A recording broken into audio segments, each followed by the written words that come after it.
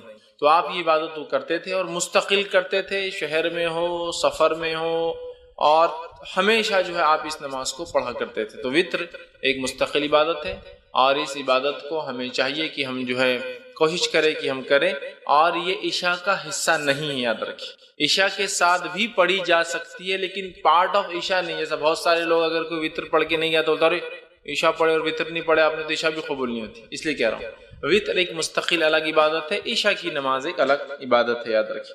لیکن عموماً ہمارے پاس وطر کے بعد، معاف کرنا، عشاء کے فوراً بعد وطر پڑھ لیتے ہیں، ملاتے ہیں، تو ایسا لگتا ہے جیسا کہ یہ اس کا حصہ، جبکہ وہ اس کا حصہ نہیں. یاد رکھیے نبی اکرم صلی اللہ علیہ وسلم نے ارشاد فرمایا، اور یہ جو ہے جامع ترمذی اور جو ہے سنن دارمی کی روایت، آپ نے فرمایا اور کہا اللہ تعالیٰ نے ایک نماز کے ذریعے تمہاری مدد فرمائی ہے اور وہ نماز وطر ہے، اسے عشاء اور طلوع فجر کے مابین بیچ میں پڑھا کرو. اللہ تعالیٰ نے ایک نماز کے ذریعے تمہاری مدد فرمائی ہے تو تم اس نماز کو عشاء کے بعد سے لے کر فجر کے پہلے تک پڑھا کرو. تو اس حدیث سے یہ بات واضح ہوگی عشاء کا، وطر کا وقت کیا ہے؟